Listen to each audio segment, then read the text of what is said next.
আলহামদুলিল্লাহ ওয়াহদা ওয়াসসালাতু ওয়াসসালামু আলা মাল্লা নবিয়্যা বা'দা। সম্মানিত শ্রোতা মণ্ডলী, আজকে আমরা মাত্র একটা আকীদার কথা আলোচনা করব। ওই আকীদাটা হইল আল্লাহ তাআলার উপরে কোনো ওয়াজিব নাই। আল্লাহ তাআলার উপরে আমলের বদলা দেওয়া ওয়াজিব না। এটা হইল আহলে সুন্নাত ওয়াল জামাতের আকীদা বা বিশ্বাস যে আল্লাহ তাআলার উপরে আমলের বদলা দেওয়া ওয়াজিব না। আল্লাহ তাআলার উপরে কোনো ওয়াজিব নাই। আমরা আহলে সুন্নাত ওয়াল জামাতের মানুষ, আমরাও এই বিশ্বাসেই রাখি যে আল্লাহ তাআলার উপরে কোনো ওয়াজিব নাই। কিন্তু মুতাজিলা একটা দল আছে, ওরা বলে আল্লাহ তাআলার উপরে আমলের বদলা দেওয়া ওয়াজিব। ওরা কিভাবে ওয়াজিব বলে ওইটা আমরা পরে দেখব। এখন আমরা আমাদের দলিলগুলা দেখি, এটা অতি জরুরি কথা। মনে রাখবেন, দলিল দুই রকমের হয়, আকলি দলিল হয়, নকলি দলিল হয়। আকলের দ্বারা যেগুলা দলিল দেওয়া হয় ওইগুলারে আকলি দলিল বলে। কোরআন হাদিসের দ্বারা যেগুলা দলিল দেওয়া হয় ওইগুলারে নকলি দলিল বলে। প্রথমে আমরা আকলি দলিলটা দেখি। আকলি দলিল দেখলে প্রত্যেকে নিজের আকল বা বিবেককে প্রশ্ন করেন যে মহান আল্লাহ তাআলার উপরে কোনো ওয়াজিব হইতে পারে? তখন দেখবেন সবের আকলে আশা করি এই কথা বলবো যে না, মহান আল্লাহ তাআলার উপরে কোনো কিছু ওয়াজিব হইতে পারে না।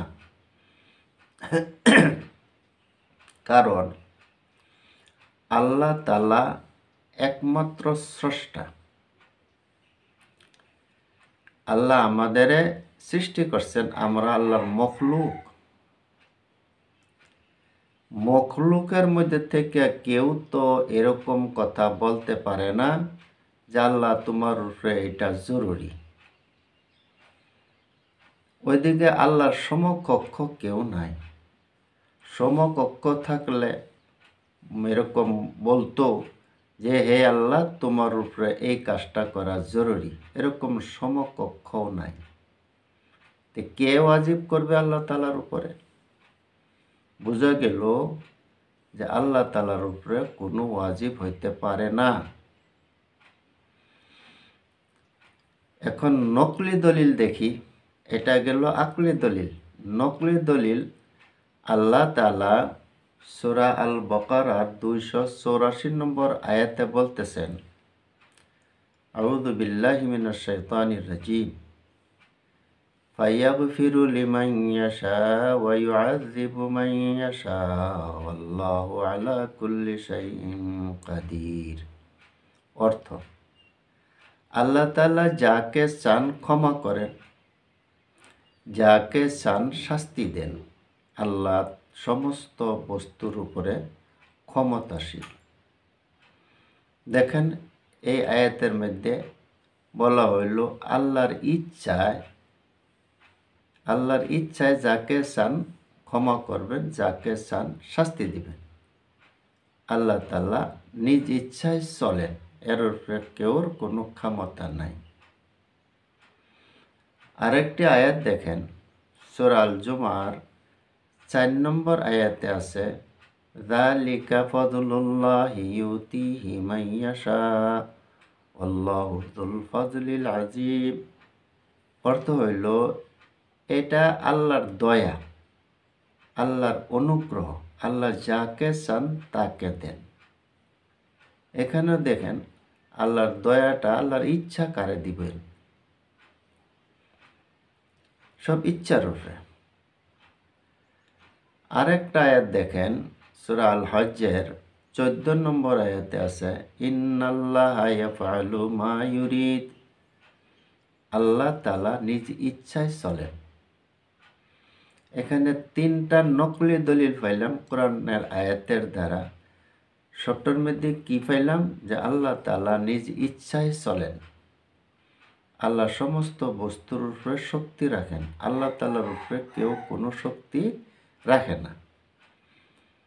স্পষ্ট হয়ে গেল যে আল্লাহর উপরে কোনো ওয়াজিব নাই।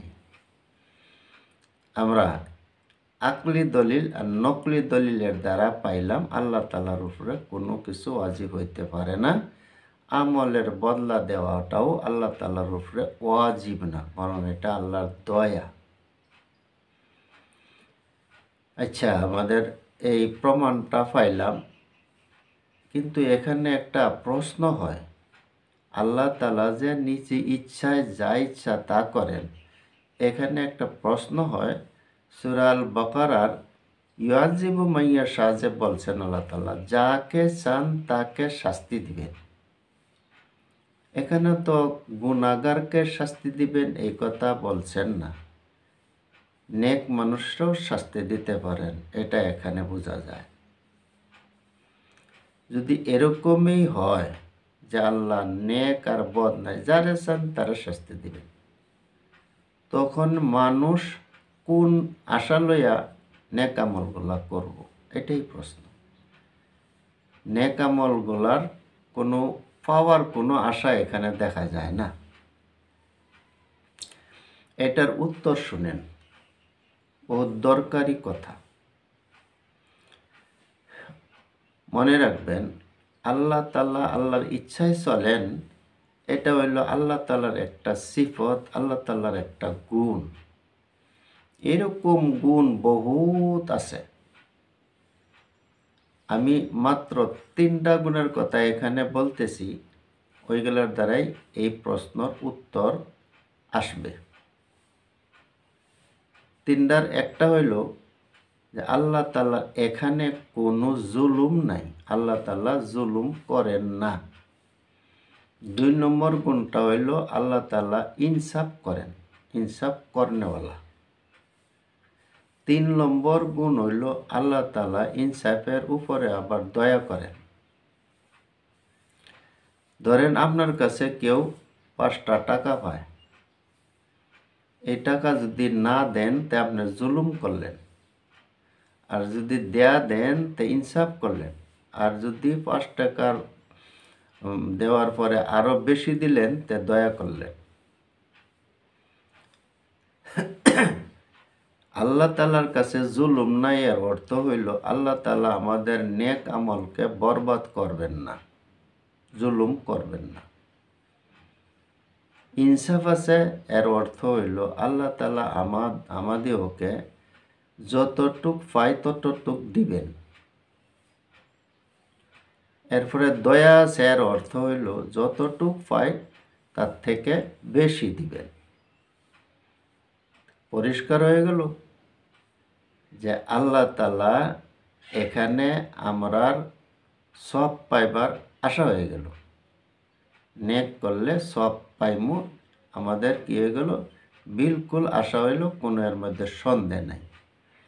এখন এখানে একটা কথা বোঝার দরকার যে আল্লাহ তাআলা যে ইনসাফ করেন, জুলুম করেন না, এটা কি কেউর চাপে?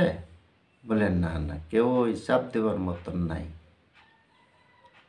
আল্লাহ তাআলা নিজেই ইনসাফ করেন, নিজেই দয়া করেন, নিজেই জুলুম করেন না। তাই আল্লাহ তাআলার উপরে ওয়াজিব নাই, এগুলা আল্লাহ তাআলার নিজের ইচ্ছার কাম। আশা করি বুঝছেন। আল্লাহ তাআলার উপরে কোনো ওয়াজিব হইতে পারে না, এটা বুঝছেন পরিষ্কার হিসেবে।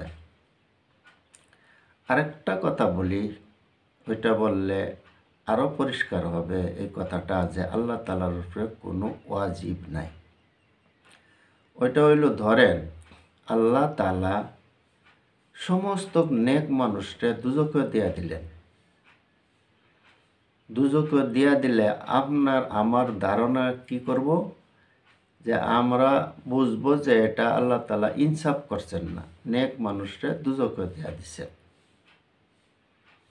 আমি আপনাদেরকে দেখাইতেছি সব মানুষকে দুজকে দেয়া দেন, যদিও আল্লাহ তাআলা ইনসাফ করনেওয়ালাই থাকবেন, জুলুম করনেওয়ালা হইবেন না। আপনার মুখ দিয়ে বলবেন যে আল্লাহ তাআলা এখানে জুলুম করছেন না। বিষয়টা বুঝলেই আপনি নিজেই স্বীকার করবেন যে আল্লাহ তাআলা জুলুম করছেন না, ইনসাফই করছেন। কিন্তু কামটা কি করলেন? ধরেন সমস্ত নেক মানুষরে দুজখও দেয়া দিলেন। এটা সহজে বুঝবার জন্য একটা বনি ইসরায়েলের ঘটনা আছে একজন ব্যক্তির, ওইটা শোনেন। একজন ব্যক্তি আল্লাহ তাআলার ভয়ে দুনিয়াদারি ছাড়িয়া দিলেন। ছাড়িয়া সাগরের এক কিনারা গিয়া আল্লাহ তাআলার ইবাদত মশগুল হইলেন। আল্লাহ তাআলা ওই মানুষটার জন্য একটা কুয়া বানায় দিলেন, যাতে পানি পান করতে পারেন, আর একটা ফলের গাছ তৈরি করে দিলেন, ভুক লাগার সময় যাতে এখান থেকে খাইতে পারেন। এই দুইটা নিয়ামত আল্লাহ তাআলা সহজে দিয়া দিলেন। এই নিয়ামতগুলা এই মানুষটা ভোগ করেন আর ইবাদত করেন। বহুত দিন ইবাদত করার পরে এই আল্লাহর ওলি মৃত্যুবরণ করেন। কিরকম বুঝেন? এই মানুষটা কত বড় নেক মানুষ, কত নেকি কামাই করলেন, গুনাহ নাই। এরকম মানুষরা আল্লাহ তাআলা বিনা হিসাবে জান্নাত দেন। এখন দেখি এই মানুষের সাথে আল্লাহ তাআলা কি বিচার করবেন কিয়ামতের দিন। আল্লাহ তাআলা কিয়ামতের দিন এই মানুষটাকে বলবেন যে যাও, তুমি জান্নাত যাও, আমি দয়া করে তোমার জান্নাত দেয়া দিলাম। এই যে আল্লাহ তাআলা যে বলবেন যে দয়া করে জান্নাত দেয়া দিলাম, তুমি জান্নাতে যাও, এই সময় মানুষটা প্রশ্ন করবেন যে হে আল্লাহ, আমি এত আমল করলাম, তোমার ভয়ে আমি দুনিয়াদারি ছেড়ে দিলাম, আমার ওই আমলগুলা কি হইল? তখন আবার আল্লাহ তাআলা ওইভাবেই বলবেন, আচ্ছা তুমি যাও, তোমাকে আমার দয়ার দ্বারা জান্নাত দিয়ে দিলাম, তুমি জান্নাতে যাও। আবার প্রশ্ন করবেন। এই প্রশ্নর পরে আল্লাহ তাআলা তার সাথে হিসাব করবেন, তার আমলের হিসাবটা হবে এইভাবে যে সে যেগুলা পায় আল্লাহ দেয়া দিবেন, আর আল্লাহ তাআলা যেগুলা পান ওইগুলো আল্লাহ তাআলা লয়ে লইবেন। আল্লাহ তাআলা কি পান আমাদের কাছ থেকে? আল্লাহ তাআলা যে নিয়ামতগুলো আমাদের দিছেন এইগুলার বদলা আল্লাহ তাআলা লইবেন। আর নেকের আমরা যে নেক কামাই করছি এইগুলো আল্লাহ তাআলা দিয়া দিবেন। ওই মানুষটার এই বিচারেই করা হইল যে তোমার নেকের হিসাব করো, অতটুক নেক পাইছো তুমি লয়ে যাও। এখন আমি যে তোমারে দয়া করলাম, নিয়ামত দিলাম, এই নিয়ামতের বদলা দেও। দেখেন এই মানুষটা ফল ভক্ষণ করছেন, পানি পান করছেন, খালি পানির কথাটাই দেখেন। 1 মাস যদি আপনারা পানি না দেওয়া হয় আর এইভাবে আপনি কষ্ট পাইতে থাকেন, তারপরে যদি কেউ বলে তোমাকে পানি আমি দিমু, কিন্তু শর্ত একটাই যে তুমি আজীবন আমার গোলামি করবা, তখন কিরকম বুঝেন? পিপাসার কথা একটু মনে করেন। আপনি অবশ্য স্বীকার করবেন যে আচ্ছা আমি এটা বাধ্য মাইনা লইলাম যে আমার পানি দেন, আমি আপনার গোলাম হয়ে থাকব। দেখেন এক নিয়ামতের বদলা আপনার জীবনের যত কর্ম করতেন সব দেয়া দিলেন। আল্লাহ তাআলার এরকম একটা দুইটা নিয়ামত না, অগণন নিয়ামতের মধ্যে আমরা ডুবে রয়েছি। এই মানুষটার এইভাবে হিসাব লওয়ার পরে তার আমল সব কাট গেল, আল্লাহ তাআলার নিয়ামতের বদলায় পরে আমল ছাড়া হয়ে গেল, তার কোনো আমল এখন নাই। এটা হইল আল্লাহ তাআলার ইনসাফের বিচার। তোমারটা আমি দিমু চাও, আমারটা আমি লইমু না, এটা বেইনসাফি হবে কি? বেইনসাফি হবে না। এই হিসাবে মানুষটা কি কি যখন হিসাব করে তার কিছুই নাই আমল জান্নাতে যাবার মতন, তখন আল্লাহ তাআলা অর্ডার করবেন, যাও এখন তুমি জাহান্নামে যাও। এরপরে এই ব্যক্তি বলবেন যে আল্লাহ আমি বুঝছি, আগে আমি বুঝছিলাম না, আমি ভাবছিলাম যে আমলের বদলা দেয় জান্নাত পাইমু। এখন বুঝতে পারছি তোমার এত নিয়ামতের মধ্যে ছিলাম, প্রত্যেকটা এত বড় বড় যে একটা নেমতের বদলা আমার জীবনের আমল কাট যায়, এই কথাটা এখন বুঝছি। হে আল্লাহ, তুমি তোমার দয়ার দ্বারা আমারে জান্নাত দেও। এরপরে আল্লাহ তাআলা ওই মানুষটাকে জান্নাত দিবেন, আল্লাহর দয়া দেয়া। এখন আমরা কি বুঝলাম? যে ওয়াজিবের তো প্রশ্নই নাই। সমস্ত মানুষরে, কোন মানুষ যারা নেক মানুষ তাদের জাহান্নাম দেওয়ার পরেও আল্লাহ তাআলাকে এই কথা বলন যাইতেছে না যে আল্লাহ এখানে জুলুম করছেন নাউজুবিল্লাহ বা ইনসাফ করছেন না। যে মানুষের আমল দিয়ে জান্নাতে যাইব, আমলের দাবি করব, আমলের বদলা দেওয়া আল্লাহর ওয়াজিব বলবো, এটা কত বড় দোষের কথা হইল।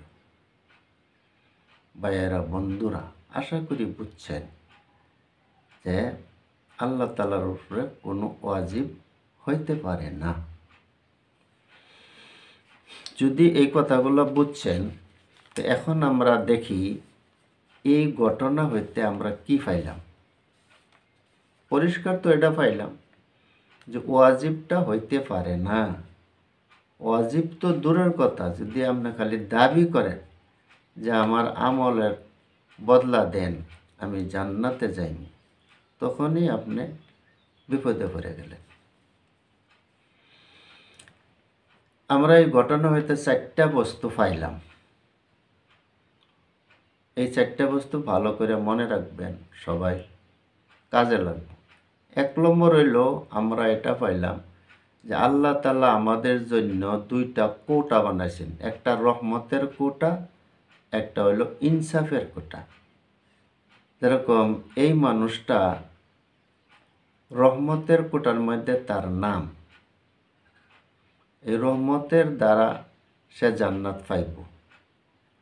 কিন্তু যখন সে দাবি করব যে আমার আমলের বদলা দেও, তখন রহমতের কোটা হইতে তার নাম কর্তন যাইব, আর ইনসাফের কোটার নাম অন্তর্ভুক্ত হইব।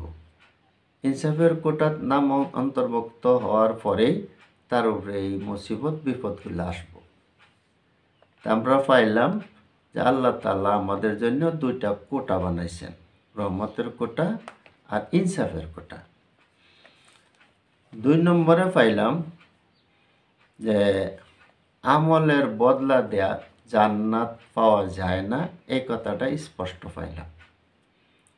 3 নম্বরে পাইলাম জান্নাতে যাইবার জন্য আল্লাহর রহমতের দরকার, এটা 3 নম্বরে পাইলাম।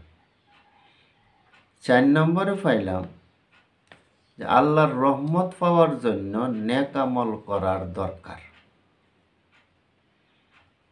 পরিষ্কারভাবে এই 4টা বস্তু আমরা এই ঘটনা হইতে পাইলাম। এখন আরেকটা বস্তু আমাদের জানার দরকার এখানে, ওইটা হইল যে নেক আমল, কিভাবে নেক আমল করলে মানুষে আল্লাহর রহমত পায় বা রহমতের কোটার নাম অন্তর্ভুক্ত হয়, এই কথাটা জানা আমাদের দরকার। কারণ আমরা তো পরিষ্কারভাবে পাইলাম জান্নাত পাইব আল্লাহর রহমতের দ্বারা। আল্লাহর রহমত হয় নেক আমলের দ্বারা, নেক আমল না থাকলে রহমত হবে না। কিরকমভাবে আমল করলে আল্লাহর রহমত পাওয়া যায় বা আল্লাহর রহমতের কোটার নাম ভর্তি করণ যায়, এটা এখন আমরা দেখি। ভাইয়েরা, বন্ধুরা, খুব ভালো করে এখানে মনে রাখবেন যে 4টা শর্ত আছে। আগে আমরা 4টা বস্তু পাইলাম এই ঘটনা হইতে, এখন 4টা শর্ত পাইতেছি, এগুলো মনে রাখতে হবে। এই 4টা শর্ত দেখেন, 1 নম্বর শর্ত হইল যে আমল যে তুমি করবা আল্লাহ তাআলার সমস্ত আমলগুলা করবা আল্লাহর রহমত থাকবার জন্য। এই কোটাত রহমতের কোটাত থাকবার জন্য হইলে তুমি আমল সবগুলাই করতে হবে। সব মানে ফরজ, ওয়াজিব, সুন্নতে মুআক্কাদা যতগুলা আছে করবা। এগুলা করণীয়। বর্জনীয় আছে 2টা, হারাম মাকরুহ তাহরিমের থেকে সরে থাকবা। এটি বিশেষ করে এগুলা করতেই হবে। এরপরে তুমি নফল, তাহাজ্জুদ ইত্যাদি দান করতে থাকবা সম্ভব যতটুক হয়। তখন তুমি রহমতের কোটাত যেতে পারবা। 1 নম্বরে পাইলাম সমস্ত আমল করতে হবে। সমস্ত আমল না করলে রহমতের কোটাত থাকতে পারবো না। সমস্ত আমল কি বলিয়া দিলাম। 2 নম্বর হইল আমলগুলা শুদ্ধ হিসাবে করতে হবে মাসলা মতে। আপনি মন গড়া করলে হবে না। মানুষের সালাত আদায় করতেছে, নামাজ পড়তেছে, কেরাত পড়তেছে, সিন কই থেকে বার হয়, জিম কই থেকে বার হয়, জোয়াত কই থেকে বার হয়, কিছুই জানে না। বহুত মানুষে জীবন কাটাইতেছে। এগুলো লেহেনে জলি হয়, লেহেনে জলি হইলে নমাজটা হবে না। এরকম যদি ভুল করে নামাজ পড়া হয়, সালাত আদায় করা হয় বা যে কোনো আমল করা হয়, তুমি রহমতের কোটা পাইবা না। শুদ্ধ করে করতে হবে। 3 নম্বর শর্তটা হইল আমলটা সুন্নতি তরিকায় করতে হবে। সুন্নতি তরিকায় যদি না করো তো এটা বেদাতি তরিকা হবে। বেদাতি তরিকা হইলে আল্লাহর রহমতের কোটা তো তোমার নামটা উঠবই না, সিধাসিধি জাহান্নামের রাস্তা চলিয়া গেল। 3 নম্বর গেল।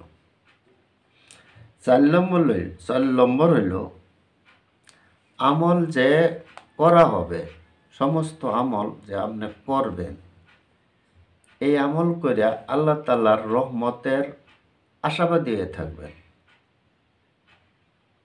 রহমতের আশাবাদী হয়ে থাকবেন। দাবি করবেন না যে আল্লাহ তাআলা আমার এই আমলের বদলা দেন, আমি জান্নাতে যাই। এটা 4 নম্বর শর্ত। এখানে মানুষটা রহমতের কোঠাত আছে, আমলের বদলার দাবি করার সাথে সাথে সে রহমতের কোঠার থেকে সরে যাবে। এই জন্য 4 নম্বর শর্তটা হইল যে আমরা আমল কর্ম আমাদের অন্তরে থাকবো কি আল্লাহর রহমতের দিকে চাইয়া থাকবো। রহমত হইলেই আমরা কামিয়াব। এই 4টা গেল। এখন এই কথাটা সম্পূর্ণ আমরা পাইলাম। আমাদের মাঝে কিছু ভুল আছে। এই ভুল দুইটা ভুল আমি পাইছি। 2টা ভুল আমি আপনাদের সম্মুখে পেশ করতেছি। মানুষে কি ভুল করে আর কি ক্ষতি করতেছে। একটা ভুল হইল, বহুত মানুষের মুখে এই কথা শোনা যায় যে আমি যদি এই নেক কাজটা আল্লাহর ওয়াস্তে করে থাকি, আল্লাহ তাআলা এটার বদলা আমাকে দিতেই হবে। এই যে মানুষটা বলল যে আল্লাহ তাআলা তারে বদলা দিতেই হবে, এটা তো মুতাজিলা হয়ে গেল, আল্লাহর উপরে ওয়াজিব করে ফেললো। আর আমরা এখন পর্যন্ত যা পাইলাম, আল্লাহর উপরে কোনো ওয়াজিব নাই। আল্লাহ দয়া করে আমলের বদলা দিলে দিবেন, না দিলে নাই। এরকম যাতে আমরা না বলি, বরং এখানে আমরা বলতে পারবো এভাবে যে আমি যদি এই কাজটা আল্লাহর রাস্তে করছি, তখন আমি দৃঢ় আশা রাখতে পারি, আমি আশাবাদী হয়ে থাকলাম যে আল্লাহ আমাকে অবশ্যই দয়া করবেন। এটা বলতে পারি। আরেকটা ভুল দেখেন, মানুষ এই কথা জানে যে আল্লাহর রহম ছাড়া জান্নাত কেউ পাইব না। যারা সম্পূর্ণ আমল করছে তারাও পাইব না। যেরকম এই ব্যক্তি সম্পূর্ণ আমল করার পরেও আল্লাহর রহমত ছাড়া নিজের আমলের দ্বারা জান্নাত পাইল না। এটা মানুষে জানে, প্রায় মানুষে। তখন তারা ভুলটা কি করে? ভুলটা এটাই করে যে সমস্ত আমল করলেও তো আল্লাহর রহমত ছাড়া জান্নাতে যাওয়া যায় না। তো দয়া যদি করে তে সমস্ত আমল যারা করছে তাদেরও জান্নাতে আল্লাহ দিব, আর দয়া করলে আমাদেরও আল্লাহ জান্নাত দিব, আমরা যারা নাকি সমস্ত আমল করি না। এটা তারা ভুল, এটা তাদের ভুল, একটা জঘন্য ভুল। কারণ তুমি এই কথা জানো যে আল্লাহর রহমতে মানুষ জান্নাত পায়, আমলের বদলা দাবি করলে পায় না, এটা জানো। কিন্তু তুমি এই কথা জানো না যে রহমটা কিবা অর্জন করতে লাগে। রহমটা কামাই করতে লাগে নেক আমলের দ্বারা। আর নেক আমলগুলো কীভাবে করবা? এই 4টা শর্তে। এই 4টা শর্তে যদি নেক আমল করো তে তুমি রহমতের কোটা থাকতে পারবা, নাহলে তোমার রহমত করব না। আল্লাহ তাআলা তোমার ইনসাফ করব। তুমি ইনসাফের ঘরের মানুষ হইয়া রহমতের ঘরের মানুষের সমান আশা করতেছ, এটা হইল ভুল। ভাইয়ারা, বন্ধুরা, আশা করি বুঝছেন। এখন আমাদের উচিত কি? এরকম ভুল যাতে আমরা না করি। আমরা সম্পূর্ণ আমল করব 4টা শর্তের সহিত, আর আল্লাহ তাআলার রহমতের দিকে চাইয়া থাকবো। এটাই আমাদের কথা। এতিমের লাগান চাইয়া থাকবো। আল্লাহ দয়া করলে আমার আমলের দ্বারা তখন আমি কামিয়াব হইতে পারি। দেখেন, যাদের সময় আছে, হায়াত আছে, আমরা সবেই তওবা করিয়া 1 নম্বর কোটার নাম লাগাই। এটা উচিত হবে। তখন আমরা সবেই জান্নাত পাইব সন্দেহ ছাড়া। ধরেন আপনার ডাইন দিকে 1000 মানুষ সব রহমতের দরজাত, বাম দিকে 1000 মানুষ ইনসাফের দরজাত। তো ডাইন দিকের 1000 মানুষ রহমতের দরজাত আছে, রহমতের কোটাত আছে, এরা শতকরাই জান্নাত পাইব, দুজকও যাইব না। আর বাম দিকের যারা আছে এরার ব্যবস্থাটা ইনসাফ করবেন আল্লাহ তাআলার, ইনসাফ করলেই জাহান্নামে যাইতে হবে। হ্যাঁ, এই কথাও আছে যে ইনসাফের কোটার কোনো মানুষ জান্নাত পাইব বিশেষ কোনো আমলের কারণে। যেরকম একটা প্রসিদ্ধ কিচ্ছা আছে, একজন বেশ্যা মেয়ে পিপাসী কুত্তারে পানি পান করায়া ওই মানুষটা রহমতের কোটা পায়, রহমতের কোটা পাইল। এটা আছে। আপনারা যদি কোনো এরকম বিশেষ আমল থাকে যেটা আল্লাহ তাআলা পছন্দ করছেন, তখন হয়তো ওই আমলের দ্বারা এই ইনসাফের কোটা হইতে আপনাকে রহমতের কোটা লইয়া যাইবেন। এইটা হইল খুব কম, হঠাৎ, মনে রাখবেন। এখানে আমরা আশা করি সম্পূর্ণ ভালো করে বুঝছি আমরা কিভাবে চললে নিশ্চিতভাবে জান্নাত পাইব। রহমতের কোটাত যাইতে হলে নিশ্চিতভাবে জান্নাত, ইনসাফের কোটাত পড়ে থাকলে বিপদ। এখন যদি কোনো মানুষের সময় নাই, একেবারে মৃত্যুর নিকটবর্তী, এই মানুষটার কি নৈরাশ হয়ে মরব? না না, যাতে নৈরাশ না হয়। কেননা সে জানতেছে যে আমি 2 নম্বর কোটাত আছি, ইনসাফের কোটাত আছি। আমি এখন মরলে আল্লাহ তাআলা ইনসাফ করবে, আমাকে দুজকও দিবে। এই মানুষটার উচিত কি হবে? আল্লাহর কাছে তওবা করা, এই কথা বলা, হে আল্লাহ, আমার যদি সময় থাকতো আমি তওবা করে 1 নম্বর কোটাত যাইতাম, রহমতের কোটাত যাইতাম। এখন আমার সময় নাই। তুমি তো 2-1 জনরে হইলেও তুমি কি দিবা? ইনসাফের কোটার মানুষরে জান্নাত দিবা। তাই আমি আশা রাখি যে তুমি আমাকে জান্নাত দিবা। আমি তওবা করলাম, যদি হায়াত পাইতে আর আমি 2 নম্বর কোটার থাকবো না, 1 নম্বর কোটার মধ্যে আমি যাইব। এই হিসাবে আল্লাহর কাছে বলতে হবে, আর আল্লাহর কাছে আশা রাখিয়া মানে মৃত্যুবরণ করতে হবে। নৈরাশ হয়ে যেতে কেউ না মরে। ভাইয়েরা, বন্ধুরা, আশা করি আপনারা পাইছেন, কথা বুঝছেন যে আল্লাহ তাআলার উপরে কোনোভাবেই আমলের বদলা দেওয়াটা ওয়াজিব হয় না। এখন দেখি মুতাজিলারা কিভাবে বলে তারা যে আল্লাহ তাআলার উপরে আমলের বদলা দেওয়াটা ওয়াজিব। তারা দলিল দেয়, কিন্তু এই দলিলগুলা তারা বুঝে না। একটা দলিল আমি বলতেছি, লম্বা হাদিস, একেবারে সংক্ষেপে বলতেছি। একদিন রাসূলুল্লাহ সাল্লাল্লাহু আলাইহি সাল্লামে মুআয রাদিয়াল্লাহু তাআলা আনহুকে প্রশ্ন করলেন, হাল তাদরি মা হকুল্লাহি আলাল ইবাদ, তুমি কি জানো আল্লাহর হক কি বান্দার উপরে? রাসূলুল্লাহ সাল্লাল্লাহু আলাইহি সাল্লামই উত্তর দিলেন যে হকুল্লাহি আলাল ইবাদে আইয়াবুদুহু ওয়ালা ইশরিকু বিহি শাইয়া। আল্লাহর হক বান্দার উপরে এটাই যে বান্দা ইবাদত করব শিরিক করা ছাড়া। খুব ভালো মনে রাখবেন, শিরিক করা ছাড়া ইবাদত করব। এরপরে আবার রাসূলুল্লাহ সাল্লাল্লাহু আলাইহি ওয়াসাল্লাম প্রশ্ন করলেন, হাল তাদরি মা হকুল ইবাদে আলাল্লাহ ইজা ফাআলু যালিকা, তুমি কি জানো হে মাস, মানুষটাই যদি শিরিক মুক্ত ইবাদত করতে পারে তখন তার হক কি আল্লাহ তাআলার উপরে? আল্লাহর উপরে কি পায়? রাসূলুল্লাহ সাল্লাল্লাহু আলাইহি সাল্লাম উত্তর দিলেন যে আল্লাহ ইউআযিবাহুম, যে আল্লাহ তাদের শাস্তি দিবেন না, এটা পায়। মানুষের যদি শিরিক ছাড়া ইবাদত করতে পারে আর এভাবে মরতে পারে, তা আল্লাহ তাআলা শাস্তি দিবেন না, এটা মানুষের দাবি, আল্লাহ তাআলার উপরে হক পায়। এইটা হইল কথা। এই যে হক, এই হকটা তারা ওয়াজিব বলছে। দেখেন,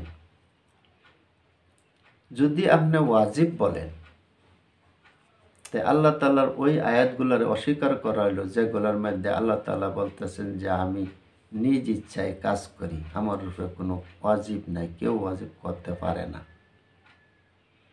এগুলো যদি এগুলো আয়াত অস্বীকার করা হবে। অস্বীকার করলে কি হবে? এটা মানুষ ঈমান থাকবো না।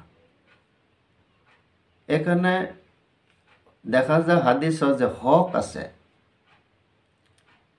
হকটা মনে রাখবেন দুই রকম আছে। এই কথাটাই মুতাজিলারা বুঝছে না, না বোঝার কারণে তারা এই হাদিস আর কোরআনের লগে মানে জোর দিতে পারছে না, মিলাইতে পারছে না। তারা আল্লাহ তাআলার উপর ওয়াজিব করে ফেলছে। এটার জোর বা মিলটা এটাই যে হক দুই রকমের হয়। একটা প্রকৃত হক, ওইটা ওয়াজিব, আর একটা হইল স্নেহ মোহাব্বতের হক, এটা হইল ওয়াজিব না। যেরকম আপনার পরিবার আপনার কাছে কি পায়, কয়েকটা বস্তু পায়, এটা আপনার দেওয়া ওয়াজিব। সে আপনার খানা পায়, সে আপনার কাছে ওই ঘর পায়, এরকম বহুত বস্তু তার পাওনি আছে আপনার কাছে, এগুলা ওয়াজিব পাওনি। আপনার পরিবারে একটা কথা বললো যেটা আপনার উপর কোনো ওয়াজিব না, যে বাজার থেকে আমার জন্য এই বস্তুটা আনবেন, তখন আপনি বলছেন হ্যাঁ আনবো। এই যে আপনি বলছেন যে তোমার এটা আমি দিব, তুমি যদি এই কাজটা করো, আচ্ছা তো তোমার আমি এটা দিব, এটা কোনো জরুরি জিনিস না। এটা হলো মোহাব্বতের হক। তা আল্লাহ তাআলা যেগুলা হক আমাদের জন্য দিচ্ছেন, এই সবটি হইল মোহাব্বতের হক। প্রকৃত হক আমরা পাই না। এই কথাটা তারা জোর দিতে পারছে না, যার কারণে তারা আল্লাহর উপরে ওয়াজিব বলে দিছে যে আল্লাহ তাআলার উপরে ওয়াজিব। আশা করি আপনারা বুঝছেন, আসলে আল্লাহ তাআলার উপরে ওয়াজিব নাই, এই সমস্ত হইল মোহাব্বতের হক।